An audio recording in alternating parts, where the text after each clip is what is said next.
کەس ناڵێ کورد مردووە کەس ناڵێ کورد مردووە کورد زیندووە زیندووە قەت نانەوێ ئاڵاکەمان زیندووە قەت نانەوێ ئاڵاکەمان. لە هەستکردن بە بەرپرسیارەتی نیشتیمانی و نەتەوەیی و بە لە بەرچاوگرتنی ئەم بارودۆخە سەخت و ناهەموارەی کە بەسەر گەلەکەمان داهاتووە بە تایبەت هێرشی داگیرکاری دەوڵەتی فاشی تورک و هەوڵی نانەوەی شەڕی کورد بە کورد ئێمە وەک دەستەیەک لە هونەرمەندان و چینە جیاوازەکانی شاری سلێمانی ڕای دەگەێنین کە دژ بە هەر هێرش و داگیرکاریەک دەوەستینەوە کە بکرێتە سەر هەرێمی بە خوێن ئازادکراوی کوردستان وە دژی هەر لایەنێکین کە دەبێتە هۆکاری شەڕی کورد بە کورد بۆیە ئەم دەستەیە بانگەواز دەکات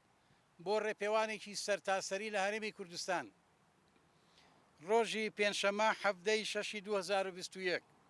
کاتژمێر 5 ئێوارە لە شەقامی سالم بەردەم باخی گشتی وەکو ئەم بەڕێزانی لێرە ئامادەن و زۆر لە چین و توێژەکان ناڕازین بەم بارودۆخە سەختەی هاتوۆتە پێش شەڕێک بەردەرگای هەرێمی کوردستانی گرتووە بانگەشەی ڕێپێوانێکی هێمنانە و ئاشتی خوازانە دژ بە شەڕ دژ بە شەڕی ناوخۆ و دژ بە شەڕی داگیرکاری دەوڵەتی تورکەکەین ڕۆژی پێنجشەممە کاتژمێر 5 ئێوارە لە بەردەم باخی گشتیەوە. ئەمەوێ هەر هەموو هونەرمەندان ڕووناکبیران ڕۆشنبیران هەموو تاکێکی بە ئەخلاق بە شەرەف دڵسۆزی ئەم وڵاتە ئەم خاکە داوا ئەەکەم ڕۆژی پێنجشەم هاو هەڵوێز بن لەگەڵمان پشتمان بگرن با هەر هەمومان بە یەک دەنگ دژی داگیرکاری ڕاوەستین.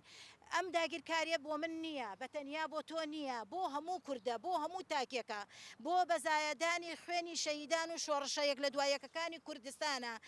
ئەمانەوێ بەڕاستی ئەمڕۆ هەموو هونەرمەندان بە یەک دەنگ بە یەک هەڵوێست بە یەک ڕنگ دەنگمان بەرزەکەینەوە و هەڵوێست وەرئەگرین بەرامبەر بە ئەو دوژمنە سەرسەختە داگیرکەرەی کەوا هاتووە ئەوێ لە پێشە تەبعەن بە هێواشی و بە نەرمە نەرمە بە ناوی پەکەکە و بە ناوی پارێزگاری لە سنووری خۆی هات کە هەرێمی کوردستانی داگیر کرد بە چاوساغی کۆمەڵێ لایەنی تر ئەمڕۆ وا دیارە دەستی لێ گیر بووە بە تەواوەتی لە کوردستان ئێستا ئەوێ بە تەواوەتی پێمان بڵێ وتیشی نەک پێمان بڵێ وتی من ئەم خاکەم کڕیوە و خاکی خۆمە ئێمە لێرەوە ئەمانەوێت دەنگ هەڵبڕین و هەڵوێز وەرگین بڵین سەهوی زۆر حاڵەتی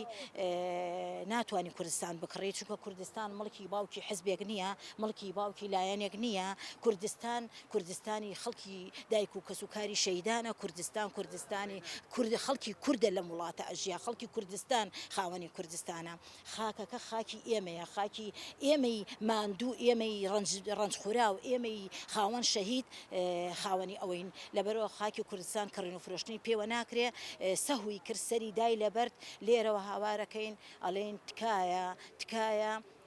هەموو حزبەکان تکایە هەر کوردێکی بە شەرەف تکایە هەر کەسێکی خاوەن هەڵوێست کە ڕۆژێ لە ڕۆژان لەسەر ئەم خاکە ژیاوی کە ڕۆژێ لە ڕۆژان هەوایەکی ئەم کوردستانە هەڵمژیوە ئەمڕۆ وەرە مووقف وەرگرە هەڵوێست وەرگرە بەرامبەر بەو دوژمنەی کە ئەوێ بێ چنگی ڕەشی لە کوردستان گیر بکە داگیرکردنی تورکە بۆ کولتوری کوردی بۆ هونەری کوردی بۆ عادەت و تەقالید و ڕەوشتی کوردی ئەوێ بەڕاستی ڕەوشتی خۆی عادەتی خۆی کولتوری خۆی هونەرەکەی خۆی زاڵکە بەسەر هونەری کوردیە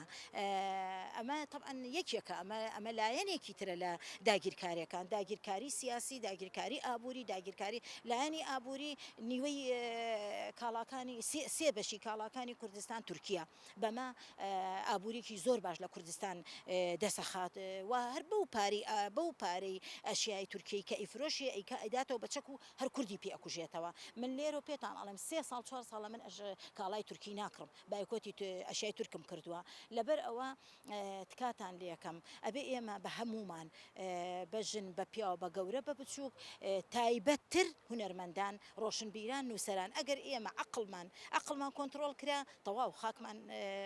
هەمووی کۆنتترۆڵە ئەگەر ئێمە هونەرمان کۆنتترۆل کرا هونەری تورکی ئێستا تێکەڵ بە هونەری کوردی بووە بەداخە هونەری کوردی زۆر کەم بۆتەوە